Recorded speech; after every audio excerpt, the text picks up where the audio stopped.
गोटे जिनस से माने बहुत जल्दी एक्सेप्ट करनी कि गांजा फुंकीबा ताहे को दुखदायक घटना कहीं कौन पुराण में मुझे पढ़ी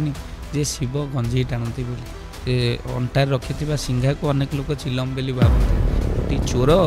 सी शिव मंदिर प्रवेश कला सी शिवलिंग उपर चढ़ीगला घंटे काटार व्यस्त यही समय देवदेव महादेव प्रकट है कहले अरे हे तुम परम बड़ भक्त कौन मागुच माग ये चोर गोटा सुधा कि धरला कहला प्रभु मत क्षमा कर दिंतु अरे मुझे आपंकर भक्त केमी हेली प्रभु मु तो चोरटा घंटे काटु ना तुम परम बड़ भक्त आगे थिला प्रणामटा शोई शोई तापर आसला नई नई एवं चलती ठिया ठिया तापर आसवा बिल्कुल नाई ना मुंडिया प्रणाम ये सब कुआड़े आज्ञा चलीगला आम निजर कथा द्वारा लोक परिचित हवा आम निज कर्म द्वारा लोक परिचित हवा केवल भल कथा कहीकि नुहे भल कथा अनेक कहते एवं से आ स्थान ना एवं भल कर्मर विचार अच्छे मुझे नवेदन करी भाई भाई रे संपत्ति बांटी दिंतु चलो भाई भाई रे टंका पैसा बांटी दिंतु चलो भाई भाई रे के बापा माँ को बांटतुनि आज्ञा कहीं जीवन रे अमृत जिनस जदि किसी भगवान दे था बापा माँ रूप में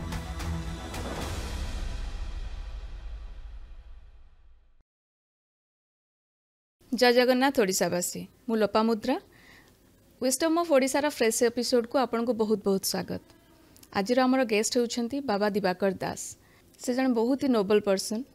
धर्म तो निश्चित भाव में फॉलो करती सहित समाज सेवार भी इनवॉल्व आसतु जानिबा तांको विषय रे ता पूर्वरु आम चैनल को किंतु निश्चित भाव में सब्सक्राइब करेंगे सो देन आमे आपण मानक पाखक एमती ज्ञानी गुणी लोक मानक आनी पारिबो और तांकर अनुभूति विषय आपण माने जानी पारिबे से होउछन जने समाजसेवी और समाज सुधारक मध्य।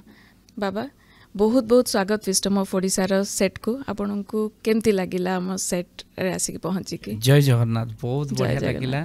आ बहुत सुंदर भी लागिला एति पई जे आमे किछि भल कथा ही आलोचना करबा आज से आउरी खुशी लगुच। धन्यवाद बापा अपन टाइम देथिबारु प्रथमे तो मु जानिया पई चाहिबी यंग जनरेशन बहुत इनक्लाइंड शिव भक्ति रे निश्चित गोटे जिनस से माने बहुत जल्दी एक्सेप्ट करनी कि गांजा फुंकीबा शिवंकर कना शिव तो सुंदर देवदेव महादेव सबुजाक एक्सट्रीम्स तो शिवंक पाखरे ही माने आमे देखिबा को पाऊ गोटे आड़े जने जोगी आउ गोटे आड़े से फैमिली मैन गोटे आड़े पूरा शांत आउ गोटे आड़े पूरा पूरी उग्र कि एमिति कि दुनिया जाली पड़ी ध्वंस कर दउछंती गोटे आड़े साप रखिछंती सेठी मयूर भी रखिछंती पाखरे तो ये जो एक्सट्रीमिटीज को लेकिन शिवंकर पर्सनालिटी आउ सबुठु बड़ महादेव शिव सुंदर तांको विषय जिते आम पढ़ू एक्सप्लेनेशन भी आमर जी बुक्स रे लिखा है कि शिव सबुठु सुंदर सबुठु इंटेलिजेंट तो तांको पाइबा कि तांको आराधना करिया कि आम यंगर जनरेशन कौन करवा उचित। हाँ तो निहाती भाव में जहाँ कहले युवक माने से माने शिवंक द्वारा अनुप्राणित आज्ञा बहुत ज्यादा कनेक्ट कर निश्चित कहीं अनेक जानती नहीं जाए जे से माने शिवंक द्वारा अनुप्राणित होइक अनेक जो आपण कहले जो गंजेई टाणीबा कथा ताहे को दुखदायक घटना कहीं कौन पुराण में मुझे पढ़ी जे शिव गंजेई टाणती बोली से अंटार रखि सिंघा को अनेक लोग चिलम बोली भावती कहीं सी शिव गंजेई टाणीबा कोठी भी लिखाए जदि भी शिव गंजेई टाणी आ जदि भी तुम भावुच शिव गंजेई टाणुले तुम तो शिव नुहे ना तुम से गंजेई टाणीब तेणु शिव हाँ तुम विष पीकी देखुन तेणु गंजेई भस्म को ग्रहण कर आवश्यकता अच्छी गंजेई टाणीबा कथा नु तेणु कहीं जहाद्वारा स्वास्थ्य खराब हुए शिव किभली स्वास्थ्य आपड़ देखते धरी देवदेव महादेव सब सुडोल माने फिजिक जदि को भगवान कर देखा जाए देवदेव महादेव कहीं अमृत भी जगतर जे कल्याण करिसंती से होचंती देव जे विश्व भी जगतर कल्याण करिसंती से होचंती महादेव तेणु विश्व भी जगत को कल्याण कहीं शिवंकर संपूर्ण रूपे परिवार ठर आरंभ करी आ शिवंकर शरीर समस्त जगत अनेक शिक्षा दी आ से शिक्षा हूँ आप ये कहले युवक माने ग्रहण करिवार कारण शिवंक भितर से तेज थाए आ शिव युवक भितर से तेज थाए तेणु युव सुलभ चेहरा होती शिवंकर युवक अनुप्राणित हो युवक भले युवक हो तेणु शिव को से ग्रहण करती अनेक गंजेई टाणीबा ग्रहण करती शिव को कली जुगर लोक शिव को भी बदनाम करने को छाड़े आमको कौन साधारण भाव में शिव गंजेई टाणती तेणु ये भाव में से अनुप्राणित हो गंजेई टाणीबार जो मैंने कहीं कौन लोकर हो साधारण भाव में तार ଯେ କୌଣସି ଜିନିଷ ଭଲ ଜିନିଷକୁ ଗ୍ରହଣ କରନ୍ତି, ଅନେକ ଲୋକ ଖରାପ ଜିନିଷକୁ ଗ୍ରହଣ କରନ୍ତି। ଶିବଙ୍କର ଏମିତି କୌଣସି ଖରାପ ଜିନିଷ ନାହିଁ, କିନ୍ତୁ ଆମେ ଖରାପ ଦ୍ୱାହି ଦେଇକି ଆମେ ଖରାପ ହେବାକୁ ଚାହୁଁଛୁ। ତେଣୁ ନିଶ୍ଚୟ ଶିବ ଗଞ୍ଜେଇ ଟାଣନ୍ତି, ଆମେ ଗଞ୍ଜେଇ ଟାଣନ୍ତି। ଶିବ ଗଞ୍ଜେଇ ଟାଣନ୍ତି କେଉଁ ପୁରାଣରେ ଲେଖା ହେଇଛି ଶିବ ଗଞ୍ଜେଇ ଟାଣନ୍ତି ବୋଲି? ସେମିତି କିଛି ବି ଲେଖା ହେଇନି। ଆଉ ତେଣୁକରି ଯେଉଁମାନେ ଶିବଙ୍କର ଅନୁପ୍ରାଣ ତାଙ୍କ ଭିତରେ ତେଜ ବିଦ୍ୟା ଓଜ ପ୍ରକଟିତ ହୋଇଥାଏ। ଏହା ହେଉଛି ଶିବ ଉପବାସ ଯେଉଁମାନେ କରନ୍ତି, ମହାଶିବରାତ୍ରି କରନ୍ତି, ତତ୍କାଳୀନ ମନ କାମନା ପୂର୍ଣ୍ଣ ହୋଇଥାଏ। ଆପଣ ଜାଣିକି ମା ଆନନ୍ଦିତ ହେବେ। ଦୁନିଆ ଭିତରେ ସମସ୍ତେ କହନ୍ତି ଯେ ଭାଗ୍ୟରେ ଯାହା ନାହିଁ ତାକୁ କେହି ଦେଇପାରିବେ ନାହିଁ, କିନ୍ତୁ ଭାଗ୍ୟରେ ଯାହା ନଥାଏ ତାକୁ ଦୁଇ ଜଣ ଦେଇପାରନ୍ତି, ଜଣେ ସାଧୁ ଆଉ ଜଣେ ହେଉଛନ୍ତି ଶିବ।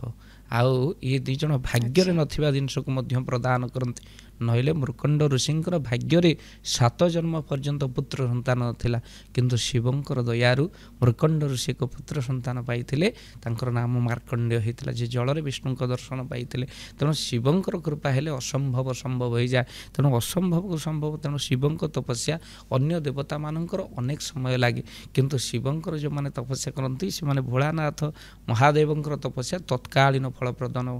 ପ୍ରାପ୍ତି କରନ୍ତି ବୋଲି। ତେଣୁ ଶିବଙ୍କୁ ଆମ ଯୁବକମାନେ ନିଜର ଆଇଡଲ ବୋଲି ଭାବିକି ସେମାନେ ତପସ୍ୟା କରିବାରେ ବ୍ୟସ୍ତ ରହିଯାଆନ୍ତି। ଆଉ ଆପଣମାନେ ଜାଣନ୍ତି ଅନେକ ମଧ୍ୟ ରହନ୍ତି ଯେ ଶିବଙ୍କୁ ତତ୍କାଳୀନ ବରପ୍ରାପ୍ତି ପାଇଁ ସେମାନେ ଉପାସନା କରନ୍ତି। ଗୋଟିଏ ଚୋର ସେ ଶିବ ମନ୍ଦିରରେ ପ୍ରବେଶ କଲା ରାତି ଅଧରେ। କ'ଣ କରିବ? ଶିବ ମନ୍ଦିରରେ କ'ଣ ଅଛି ଯେ ଅନ୍ୟ ମନ୍ଦିରରେ ସୁନା କିଛି ଥାଏ, ଶିବ ତ ଯୋଗୀ, ତାଙ୍କ ମନ୍ଦିରରେ ବା କ'ଣ ଥାଇପାରେ? ଦେଖିଲେ ଗୋଟେ ବିଶାଳ ଘଣ୍ଟିଟିଏ ଟଙ୍ଗା ହେଇଛି। କେମିତି କାଟିବ ଚୋର? ତେଣୁ ତାର ଚୋର ଉପରର କ'ଣ ବିଶ୍ୱାସ ଅଛି ଧରି ସିଏ କ'ଣ ଠାକୁର ମାନୁଛି? ସିଏ ଶିବଲିଙ୍ଗ ଉପରେ ଚଢ଼ିଗଲା, ଘଣ୍ଟି କାଟିବାରେ ବ୍ୟସ୍ତ। ଏହି ସମୟରେ ଦେବଦେବ ମହାଦେବ ପ୍ରକଟ ହେଲେ, କହିଲେ ଆରେ ହେଇ ତୁ ମୋର ପରମ ବଡ଼ ଭକ୍ତ, କ'ଣ ମାଗୁଛୁ ମାଗେ। ଏ ଚୋର ଗୋଟା ସୁଧାକି ଧରିଲା, କହିଲା ପ୍ରଭୁ ମୋତେ କ୍ଷମା କରିଦିଅନ୍ତୁ,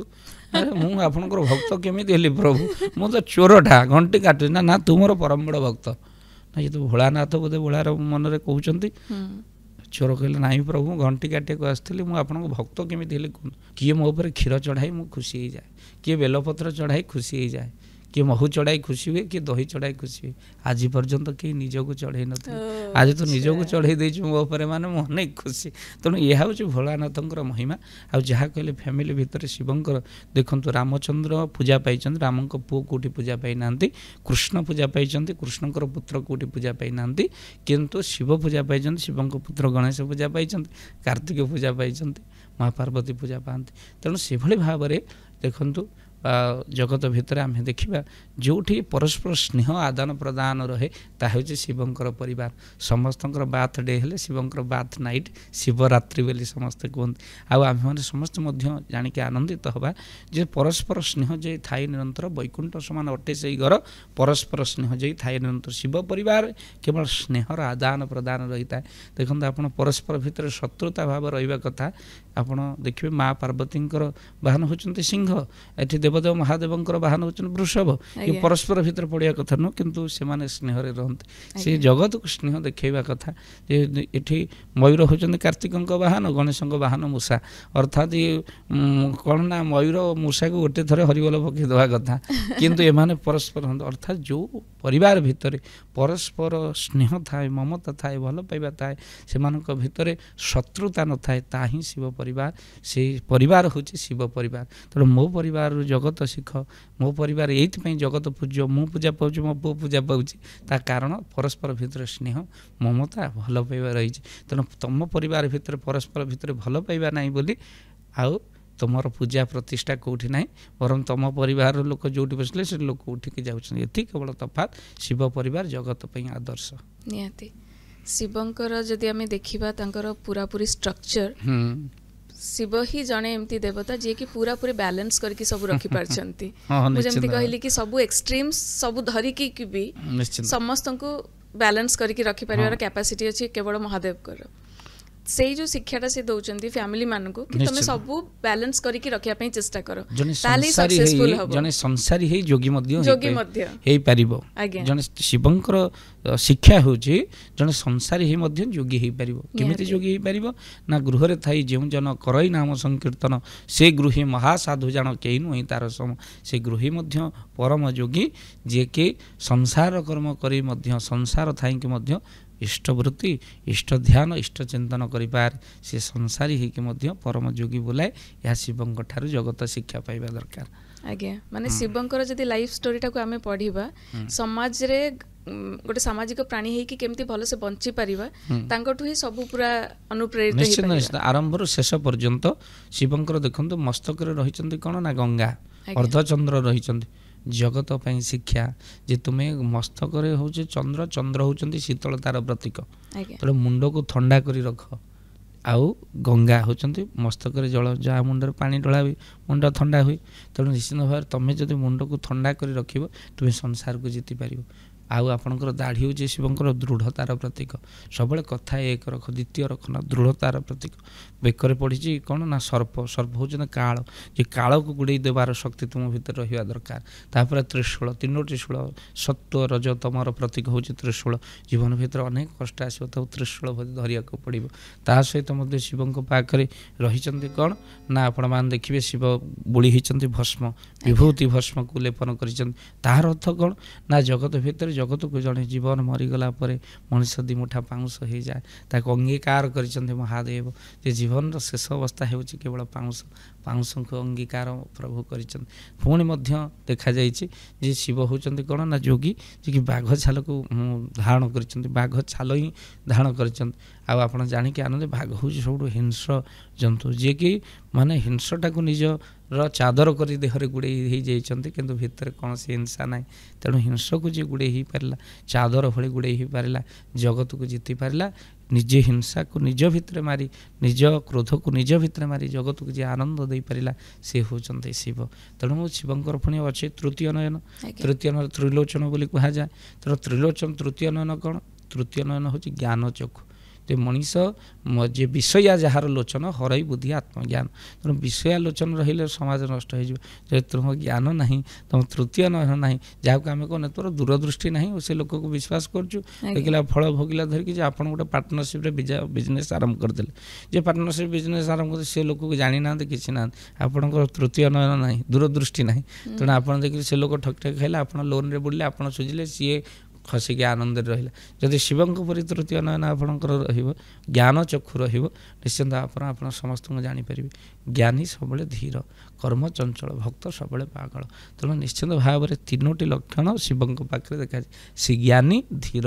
ସେ ହେଉଛନ୍ତି କର୍ମର ଚଞ୍ଚଳ ଆଉ ଭକ୍ତ ସବୁବେଳେ ପାଗଳ ଶିବକୁ ସେଥିପାଇଁ ଭୋଳାନାଥ କୁହାଯାଏ ସେ ସବୁବେଳେ ଭସ୍ମାସୁରକୁ ବର ଦେଲେ ଭସ୍ମାସୁର ଗଲା ନିଜ ପ୍ରଭୁଙ୍କ ମୁଣ୍ଡରେ ହାତ ମାରିବା ପାଇଁ ପ୍ରଭୁ ନିଜେ ଦୌଡ଼ୁଛନ୍ତି ମହାଦେବ ନିଜେ ଦୌଡ଼ୁଛନ୍ତି ଆଉ ସେଇ ସମୟ ଭିତରେ ଭଗବାନ ବିଷ୍ଣୁ ଆସିଲେ କହିଲେ ପ୍ରଭୁ ଆପଣ ଇଏ କ'ଣ କଲେ ଭସ୍ମାସୁରକୁ ବର ଦେଇଦେଲେ ଆପଣ କହୁଛନ୍ତି ଶିବ କହିଲେ ମୋର ନାମ ହେଉଛି ଭୋଳାନାଥ ଯିଏ ମୋତେ ଭଲ ପାଏ ଯିଏ ମୋତେ ଶ୍ରଦ୍ଧା କରେ ମୁଁ ଆଉ ବିଚାର କରେ ନା ତେଣୁ ଆଶୁତୋଷ ସମସ୍ତଙ୍କୁ ବର ଦେଲା ବାଲା ତେଣୁ ଶିବ ଭାଗ୍ୟ ଆଉ ଭବିଷ୍ୟକୁ ବଦଳେଇ ଦେଲା ବାଲା ହେଉଛନ୍ତି ମହାଦେବ ସେଥିପାଇଁ ଯୁବପିଢ଼ିଙ୍କର ଆଦର୍ଶ ପାଲଟିଛନ୍ତି ବହୁତ ହି ସୁନ୍ଦର ମୁଁ ପର୍ସନାଲି ଆଜି ବହୁତ ଖୁସି ମୋତେ ବହୁତ ଖୁସି ଲାଗିଲା ଆପଣଙ୍କ ସହିତ କଥାବାର୍ତ୍ତା ହେଇକି ଆପଣଙ୍କୁ କେମିତି ଲାଗିଲା ନିଶ୍ଚିତ ନିଶ୍ଚିତ ବହୁତ ଆନନ୍ଦ ଲାଗିଲା କାହିଁକିନା ଏହାଦ୍ୱାରା ବହୁତ ଅନ୍ୟମାନେ ମଧ୍ୟ କିଛି ଜିନିଷ ଶିକ୍ଷା କରିପାରିବେ ନିକଟରେ ମଧ୍ୟ ମହାଶିବରାତ୍ରି ଜାଗର ଆସୁଛି ଏ ଶିବରାତ୍ରି ଜାଗରରେ ମଧ୍ୟ ଆପଣ ଉପବାସ ବ୍ରତ କରନ୍ତୁ ଆଉ ଯେଉଁମାନେ ଉପବାସ ବ୍ରତ ମଧ୍ୟ ନ କରିପାରୁଛନ୍ତି ଆଉ ସେମାନେ ମଧ୍ୟ ଶିବ ଉପାସନା କରନ୍ତୁ ଶିବଙ୍କ ଗାୟତ୍ରୀ ପାଠ କରନ୍ତୁ କାହିଁକିନା ବିଶେଷ ଭାବରେ ଆଜିର ଉପସ୍ଥାପନା ଆପଣଙ୍କର ଶୈଳୀ ତ ଅତି ବଢ଼ିଆ ଆଉ ତା ସହିତ ମଧ୍ୟ ଆନନ୍ଦଦାୟକ ଆମେ କିଛି ପ୍ରଭୁଙ୍କର କଥା ହିଁ ଆଲୋଚନା କରିପାରିଲୁ ଯାହା ଆଗାମୀ ଦିନରେ ଯୁବପିଢ଼ିଙ୍କୁ ଆଉ ଅନ୍ୟମାନଙ୍କ ମଧ୍ୟ କାର୍ଯ୍ୟରେ ଲାଗିବ ଆଉ ନିଶ୍ଚିନ୍ତ ଭାବରେ ଆଜିର ଯେଉଁ ଏ ଆଲୋଚନା ବହୁତ ଖୁସି ଲାଗିଲା ଆଚ୍ଛା ବାବା ଆମେ ମାନେ ମୁଁ ଯେତେବେଳେ ଆପଣଙ୍କ ସହିତ କଥା ହେଲି ଆପଣଙ୍କ ବିଷୟରେ ଟିକେ ରିସର୍ଚ୍ଚ କଲି ମୁଁ ଦେଖିବା ପାଇଁ ପାଇଲି कि आपण हनुमानकर 40 पाठ सुंदरकांड पाठ या ऊपर बहुत प्राधान्य दियंती एमती भी तो आम समस्ते जानते कि हनुमान होचंती कलिजुगर देवता हनुमानकर महात्म्य कलिजुगर कौन देखंतु कलिजुग भितर हनुमान जी प्रभाव बहुत रही कहीं ना 4 युग पर ताप तुम्हारा है पर सिद्धि जगत उजियारा गोस्वामी तुलसीदास लिखिं रामचंद्र गोटे युग पे आसला बेले हनुमान जी 4 युग पर आसीचंती तेणु रामचंद्र जिते प्रभु निजे पत्थर पकाई सेतुबंध करी लंकापुर प्रवेश कर समय आकाश मार्ग रे हनुमान जी जाइछंती अर्थात हाई फाई जी से आकाश मार्ग रे ही जाए तेणु हनुमान जी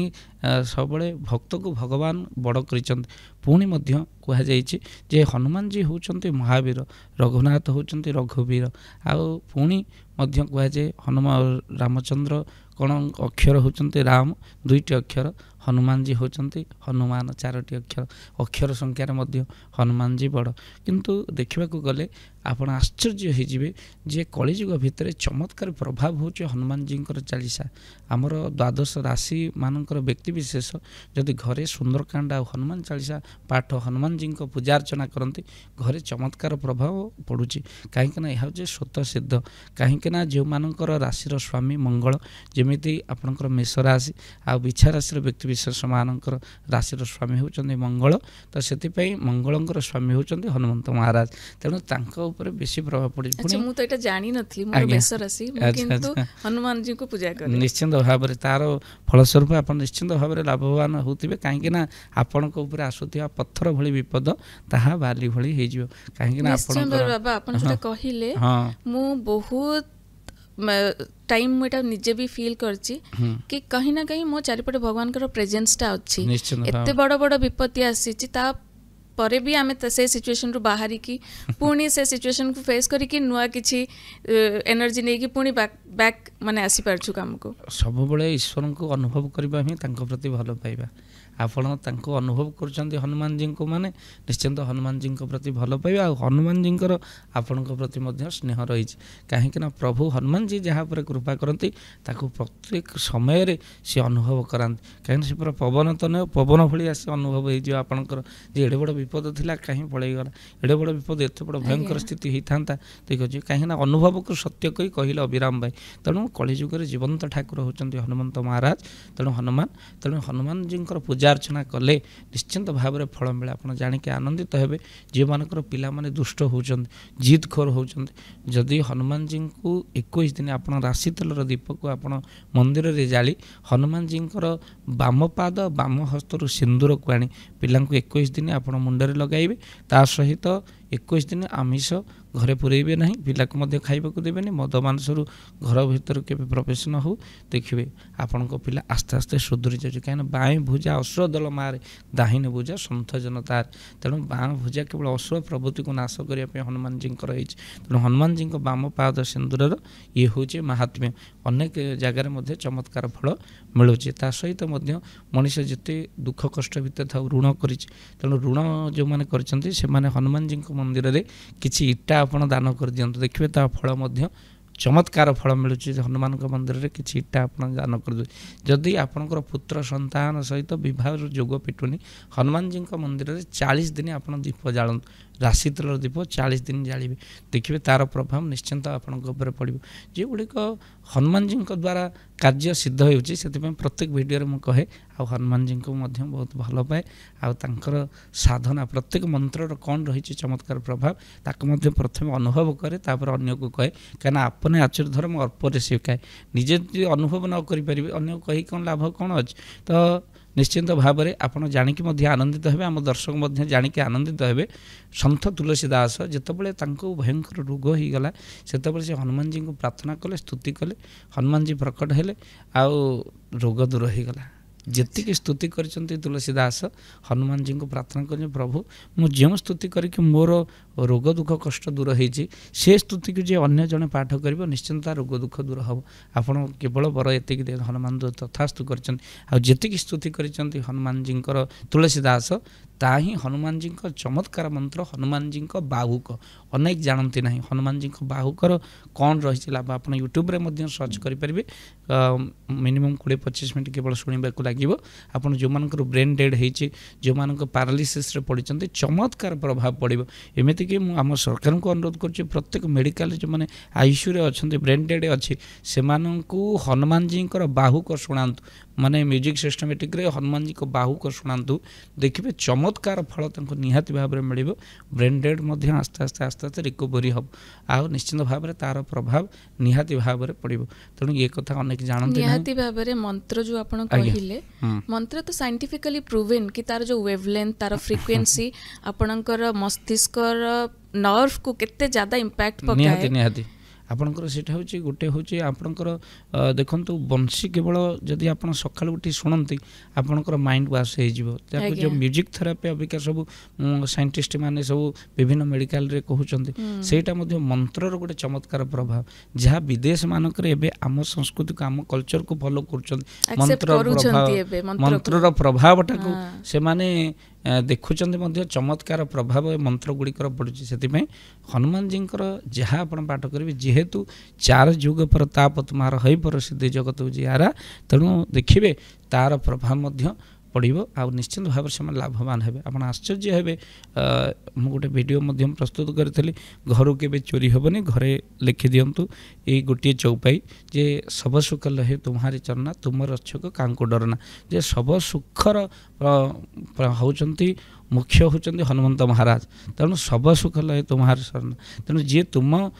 ଶରଣକୁ ଯାଏ ତେଣୁ ତାର ଆଉ ତୁମ ଯଦି ରକ୍ଷକ ଆଉ ତାକୁ ଆଉ ଡରିବାକୁ କ'ଣ ଆବଶ୍ୟକ ଅଛି। ତେଣୁ ସବ ସୁଖ ଲହେ ତୁମ୍ହାରି ଶରଣ, ତେଣୁ ଯିଏ ସବୁ ସୁଖ ପାଏ ସିଏ ତୁମ ଶରଣକୁ ଆସେ, ଆଉ ତୁମେ ଯଦି ରକ୍ଷକ ଆଉ ଡରିବ କାହାକୁ। ତେଣୁ ଘରେ ଚୋର ମଧ୍ୟ ପଶିବନି। ଏ ଚଉପାଇର ଚମତ୍କାର ପ୍ରଭାବ। ତେଣୁ ବାବା ମୋ ପାଇଁ କି ଗୋଟେ ଏମିତି ମନ୍ତ୍ର କୁହନ୍ତୁ ଯୋଉଥିରେ କି ମୁଁ ଭଗବାନଙ୍କୁ ଫିଲ୍ କରିପାରିବି ନିଜ ପାଖରେ, ଏମିତି କିଛି ମନ୍ତ୍ର ଯୋଉଟା କି ଗାଇଲେ ମୋ ମାଇଣ୍ଡ ବି ସେତିକ କାମ। ଯଦି ଆପଣ ହନୁମାନଜୀଙ୍କୁ ଭଲ ପାଆନ୍ତି, ଆପଣ ହନୁମାନଜୀଙ୍କର ପୂଜାର୍ଚ୍ଚନା କରନ୍ତି, ଯଦି ଆପଣ ହନୁମାନଜୀଙ୍କୁ ଫିଲ୍ କରିବା ପାଇଁ ଚାହାନ୍ତି, ଗୋଟିଏ ଚଉପାଇ ଆପଣ ହନୁମାନଜୀଙ୍କର 40ରୁ ଆପଣ ପାଠ କରିବେ ଯେ ହନୁମାନଜୀଙ୍କର ଜୟ ଜୟ ଜୟ ହନୁମାନ ଗୋସାଇଁ କୃପା କରହୁଁ ଗୁରୁଦେବ କି ନାହିଁ। ଏ ଗୋଟିଏ ଚଉପାଇକୁ ଆପଣ 108 ଥର ଆପଣ ପାଠ କରିବେ। କ'ଣ ତାର ମିନିଂ ବାବା? ଯେ କୃପା କେବଳ ହନୁମାନଜୀଙ୍କର ପ୍ରାପ୍ତି କରିବା ପାଇଁ, ଯେତେବେଳେ ଆପଣଙ୍କର ଚାରିଆଡ଼େ ଆପଣ ବେଶୀ ଡିପ୍ରେସନକୁ ପଳାଉଛନ୍ତି, ଆପଣ ଡିପ୍ରେସନରୁ ବାହାରିବା ପାଇଁ ହେଲେ ଆପଣ କ'ଣ କରିବେ ନା ଏଇ ଚଉପାଇକୁ ପାଠ କରିବେ, 108 ଥର ପାଠ କରିବେ। ବିଶ୍ୱାସ ସହକାରେ ପାଠ କରନ୍ତୁ। ଆଗରୁ ଗୋଟେ ପାଣି ଗ୍ଲାସ୍ ରଖିଦିଅନ୍ତୁ, ସେ ପାଣି ଗ୍ଲାସ୍ଟାକୁ ଆପଣ 108 ଥର ପାଠ କରିସାରିବା ପରେ ଜୟ ଜୟ ଜୟ ହନୁମାନ ଗୋସାଇଁ କୃପା କରହୁଁ ଗୁରୁଦେବ କି ନାହିଁ ଏ ଚଉପାଇକୁ ପାଠ କରିବେ। 108 ଥର ହେଲା ପରେ ସେ ଜଳକୁ ଆପଣ ପିଇବେ, ଆପଣଙ୍କ ଭିତରେ ଏନର୍ଜି ଆସିଯିବ। ହନୁମାନଜୀଙ୍କ କୃପାରୁ ଆପଣ ସବୁବେଳେ ପାଇଁ ପ୍ରଭୁଙ୍କ ହନୁମାନଜୀଙ୍କୁ ଫିଲ୍ କରିପାରିବେ। ଏମିତି ଆପଣ ଫିଲ୍ କରୁଛନ୍ତି, ଆଉ ଟିକେ ଅଧିକ ହେଇଯିବ ନିଶ୍ଚିନ୍ତ ଭାବରେ, କାହିଁକିନା କଳିଯୁଗରେ ଜୀବନ୍ତ ଠାକୁର ହେଉଛନ୍ତି ହନୁମନ୍ତ ମହାରାଜ। ଆମେ ତାଙ୍କ ଅନୁଭବ ନିହାତି ଭାବରେ କରିଛୁ, ମୁଁ ମଧ୍ୟ କରିଛି। ତେଣୁ ଆଶ୍ଚର୍ଯ୍ୟ ହେଇଯିବେ। ଗୋଟିଏ ଲୋକ ଯିଏକି ସେ ହନୁମାନଜୀଙ୍କୁ ବହୁତ ଭଲ ପାଏ, କିଛି ଦିନ ତଳେ ଯାଜପୁରର ଗୋଟେ ଘଟଣା, ସେ କ'ଣ କରିଥିଲେ ନା ହନୁମାନଜୀଙ୍କର ଯଜ୍ଞ ହୁଏ, ବାର୍ଷିକ ଉତ୍ସବ ହୁଏ, ସେ ଯଜ୍ଞରେ ସେ ହନୁମାନ ହେଇକି ନାଚନ୍ତି। କିନ୍ତୁ ଯଜ୍ଞ 8 ଦିନ ଅଛି, ସେ ଛାତ ଉପରୁ ପଡ଼ିଗଲେ, ତାଙ୍କ ଗୋଡ଼ ଭାଙ୍ଗିଗଲା। ତାଙ୍କ କଟକ ବଡ଼ ମେଡ଼ିକାଲରେ ଏସ୍ସିବିକୁ ନେଇ ଆସିଥିଲା। ହେଲେ ସିଏ ଯେତେବେଳେ ଦେଖିଲେ ଧରିକି ଯେ ମୋ ଗୋଡ଼ ଭାଙ୍ଗି ଯାଇଛି, ଦ୍ୱିଖଣ୍ଡ ହେଇଯାଇଛି, ଆଉ ମାସେ ଖଣ୍ଡେ ବେଡ୍ ରେଷ୍ଟ ଦରକାର, ସେ ଭେଁ ଭେଁକରେ କାନ୍ଦିଲେ। ଏଇଥିପାଇଁ କାନ୍ଦିଲେ ଯେ ଗୋଡ଼ ଭାଙ୍ଗିଛି ବୋଲି ନୁହଁ, ଯେ ଯଜ୍ଞରେ ସେ ହନୁମାନ ହେଇ ନାଚନ୍ତି, ଆଉ ମୁଁ ହନୁମାନ ଏ ବର୍ଷ ହେଇପାରିବିନି। ସେ ପିଲାଙ୍କୁ ଅନୁରୋଧ କହିଲେ ଦେଖ ବାବା, ସେ ଅପରେସନ୍ ପରେ ହେବ, ମୋତେ ଆଗ ନେଇଯାଅ, ସେ ହନୁମାନଜୀଙ୍କ ପିଣ୍ଡାରେ ଗଡ଼େଇ ଦିଅ, ମୁଁ ଟିକେ ଯଜ୍ଞ ଦେଖିବି। ପ୍ରତିବର୍ଷ ମୁଁ ଦେଖେ ମାନେ ନାଚେ, ଏ ବର୍ଷ ନା ନାଚି ପାରିବିନି, ହନୁମାନ ଗୋଡ଼ ମାନେ ଭାଙ୍ଗି ଯାଇଛି,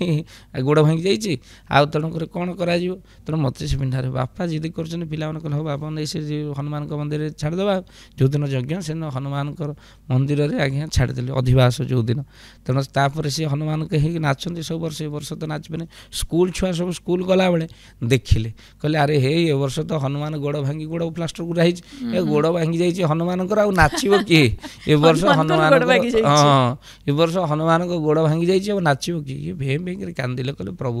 ମୋ ପାଇଁ ଆପଣଙ୍କ ଗୋଡ଼ ଭାଙ୍ଗିଗଲା, ମୁଁ 20-25 ବର୍ଷ ହନୁମାନ ହେଲେଣି, ତ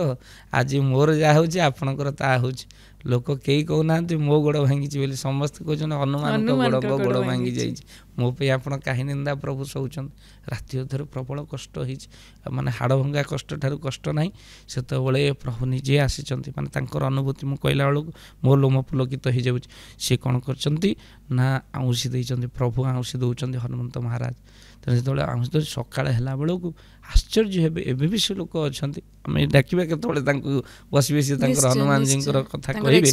ଆଶ୍ଚର୍ଯ୍ୟ ହେଇଯିବେ ଆପଣ। ଯିଏ ମେଡ଼ିକାଲରୁ ଟେକା ହେଇକି ଆସିକି ମନ୍ଦିର ପଡ଼ିଥିଲେ ଗୁରା, ସେ ଚାଲିକି ଯାଇ ସକାଳୁ ସକାଳୁ ତାଙ୍କ ସ୍ତ୍ରୀ ବଳଉଥିଲା, ସେ ଯାଇକି ପାଖରେ ପହଞ୍ଚିଗଲେ। ଇଏ ଆଶ୍ଚର୍ଯ୍ୟ ହେଇଗଲେ, ଆରେ ତମେ ଚାଲୁଛ କେମିତି?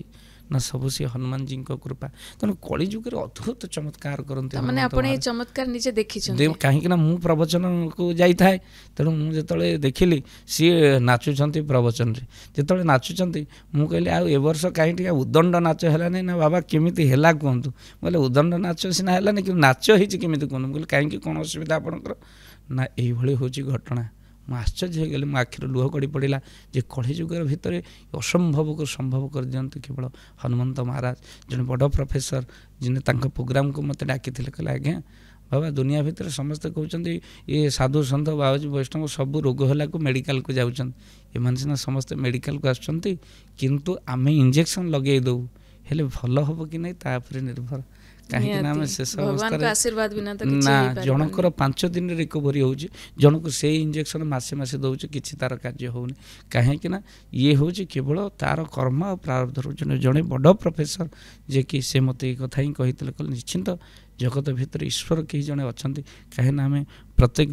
ଇଞ୍ଜେକ୍ସନ୍ ଲଗାଇଲା ବେଳେ, ଅପରେସନ୍ କଲାବେଳେ ମୁଁ ତାଙ୍କୁ ହିଁ ସ୍ମରଣ କରେ, ଆଉ ଯେତେବେଳେ ପ୍ରଭୁଙ୍କୁ ସ୍ମରଣ କରି ଯେଉଁ ଅପରେସନ୍ କରିଛି ତାହା ସକ୍ସେସ୍ ହିଁ ହେଇଛି। ଯଦି ମେଡ଼ିକାଲ ସାଇନ୍ସ ପାଖ ଲୋକ ସବୁ ଅଲଗା ଲୋକ ଅଛନ୍ତି, ସବୁ ମେଡ଼ିକାଲ କାହିଁ ଖୋଲା ହେଇଛି, ମେଡ଼ିକାଲରେ ସବୁ ଲୋକ କାହିଁକି ଅଛନ୍ତି? ମେଡ଼ିକାଲ ଅଛି, କିନ୍ତୁ ମେଡ଼ିକାଲ ପରେ ଯିଏ ଅଛି ତାକୁ ହିଁ ଜଗତ ଈଶ୍ୱର। ନିଶ୍ଚିନ୍ତ ଭାବରେ ବଡ଼ ଡକ୍ଟର କାଳିଆ ଯିଏକି ଶ୍ରୀକ୍ଷେତ୍ରରେ ବସିଛି। ଆପଣମାନେ ସମସ୍ତେ ଜାଣନ୍ତି ଯେ କି ଆମର ହୃଦରୋଗ ବିଶେଷଜ୍ଞ ସେ କହିଥିଲେ ଯେ ଆମେ ସିନା ହାର୍ଟର ସର୍ଜନ, ହାର୍ଟ ଅପରେସନ୍ କରୁ, ଏ ହାର୍ଟ କେମିତି ଚାଲିବ, କ'ଣ ଫଙ୍କସନ୍ ହେବ, ତାକୁ ବଡ଼ ଡକ୍ଟର ହିଁ ଜଗନ୍ନାଥ ବୁଝିବେ। ତେଣୁ ନିଶ୍ଚିନ୍ତ ଭାବରେ ମହାପ୍ରଭୁଙ୍କ ଉପରେ ସେ ବିଶ୍ୱାସ, ଭରସା ଦରକାର। କହଇ ଜଗନ୍ନାଥ ଦାସ ମୂଳଟି ଅଟଇ ବିଶ୍ୱାସ। ଯାହା ଭିତରେ ବିଶ୍ୱାସ ନେଇ ତାକୁ ବୁଝେଇ ହୁଏ ନା, ଆଉ ଯାହା ଭିତରେ ଠାକୁରଙ୍କ ପ୍ରତି ଭଲ ପାଇବା ନାହିଁ ତାକୁ କହିକି ବି କିଛି ଲାଭ ନାହିଁ। ତେଣୁ ଏହା ହେଉଛି ପ୍ରକୃତ ସତ୍ୟ କଥା, ହନୁମାନଜୀଙ୍କର ଚମତ୍କାର। ତେଣୁ ଘରେ ଆପଣ ସୁନ୍ଦରକାଣ୍ଡ ହନୁମାନଜୀଙ୍କର ପୂଜା ନିଷ୍ଠାପର ଭାବରେ କଲେ ଆପଣଙ୍କୁ ନିହାତି ଶୁଭଫଳ ମିଳିବ ହିଁ ମିଳିବ। ବାବା ଇଏ ତ ଥିଲା ଭଗବାନଙ୍କର କଥା। ଆମେ ସମସ୍ତେ ଜାଣିଛନ୍ତି ଯଦି ଭଗବାନ ଅଛନ୍ତି ତାହେଲେ ଶେତାନ ବି ଅଛନ୍ତି, ଯଦି ପୂଜା ଅର୍ଚ୍ଚନା ଅଛି ତାହେଲେ ତନ୍ତ୍ରମନ୍ତ୍ର ବି ଅଛି। ଆପଣଙ୍କ ସେ ବିଷୟରେ କ'ଣ ଭିଉ? କାରଣ ମୁଁ ବି ଦେଖେନି ଯେ ଲୋକ ବହୁତ ଭାବନ୍ତି କି ତନ୍ତ୍ର କଲେ, ବଶୀକରଣ କଲେ ଆମେ ପୁରା ଦୁନିଆଟାକୁ ହାତ ମୁଠାରେ କରିପାରିବୁ। ସେ ବିଷୟରେ କ'ଣ କହିବେ? ତନ୍ତ୍ରମନ୍ତ୍ର ନିହାତି ଭାବରେ ଅଛି, ଯେହେତୁ ଭୂତ ପ୍ରେତଙ୍କର ମଧ୍ୟ ସ୍ଥାନ ଅଛି। ଆମେ ଶ୍ରୀମଦ ଭାଗବତରେ ମଧ୍ୟ ପଢ଼ିଛେ ଧୁନ୍ଧୁକାରୀର ଭୂତ ଥିଲା, ଆଉ ଯାହାକି ଗୋକର୍ଣ୍ଣଙ୍କ ଦ୍ୱାରା ସେ ଭୂତର ଉଦ୍ଧାର ହେଇଛି ଭାଗବତ ଶ୍ରବଣ କରିବା ଦ୍ୱାରା। ତ ନିଶ୍ଚିନ୍ତ ଭାବରେ ତନ୍ତ୍ରମନ୍ତ୍ର ରହିଛି, କିନ୍ତୁ ତନ୍ତ୍ରମନ୍ତ୍ରରେ ସଂସାରର ମଙ୍ଗଳ କରିହୁଏ ନା। ଭକ୍ତବନ୍ଧୁ ଆପଣମାନଙ୍କୁ କହି ରଖିବା ପାଇଁ ଚାହୁଁ ଏ ଚ୍ୟାନେଲ ମାଧ୍ୟମରେ, ଯାହା ଅନ୍ୟର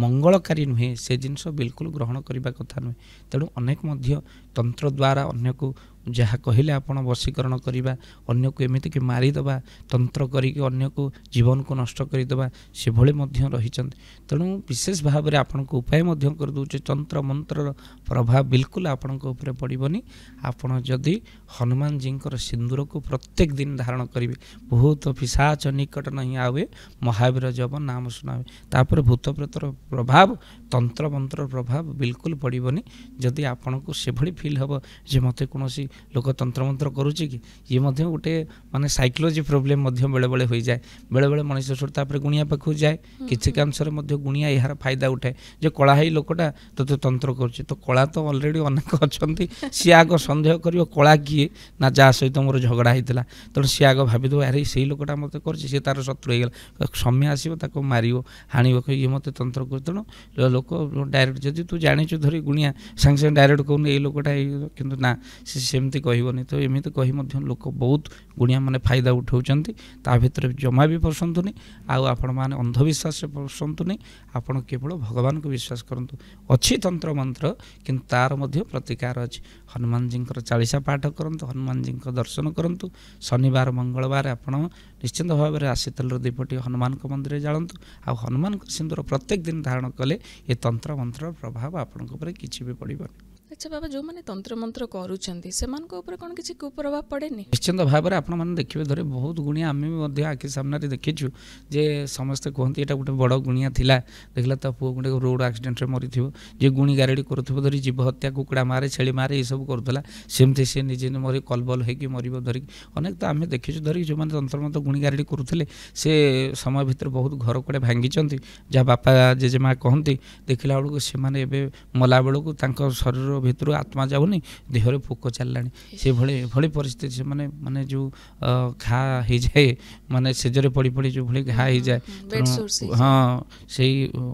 ଘା ହେଇଛି ନା କ'ଣ ନା ଇଏ ଅନେକ ଘର ଭାଙ୍ଗିଛି, ଆଜି ତା ଘର ସେଇଭଳି ଅବସ୍ଥା ଭିତରେ ରହିଛି। ନା ପିଲାବେଳେ ବି ଗୋଟେ ବହି ଗୀତ ଆମେ ପଢ଼ିଥିଲେ, ବିଲୁଆ ନନାରେ ବିଲୁଆ ନନା ଘର ପୋଡ଼ିଗଲା ପଛକୁ ଅନା, ଅର୍ଥାତ୍ ବିଲୁଆ ନନା ତୋ ଘର ପୋଡ଼ିଯାଉଛି ତୁ ପଛକୁ କାହିଁ ଅନେଇବୁ, ନା ଏ ବିଲୁଆ ନନା ତୁ ପଛରେ କାହା ଘର ପୋଡ଼ିଛୁ କି, ଆଗରୁ କାହା ଘର ପୋଡ଼ିଛୁ କି ଆଜି ତୋ ଘର ପୋଡ଼ିଗଲା, ତେଣୁ ବିଲୁଆ ନନାରେ ବିଲୁଆ ନନା ଘର ପୋଡ଼ିଗଲା ପଛକୁ ଅନା, ତୁ ପଛରେ କାହା ଘରକୁ ପୋଡ଼ିଛୁ କି, ପୂର୍ବରୁ କାହା ଘର ପୋଡ଼ିଛୁ କି ଆଜି ତୋ ଘର ପୋଡ଼ିଯାଉଛି। ତେଣୁ ମଣିଷ ଯେମିତି କର୍ମ କରିବ ତା ଫଳ ନିଶ୍ଚିନ୍ତ, ଯିଏ ଅନ୍ୟର ସଂସାରକୁ ତନ୍ତ୍ର ମନ୍ତ୍ର କରି ଭାଙ୍ଗିବ ସିଏ ମଧ୍ୟ ସେଇଭଳି ତା ସଂସାର ଭାଙ୍ଗିବ। ତେଣୁ ଏଥିରୁ ଦୂରେଇ ରୁହନ୍ତୁ,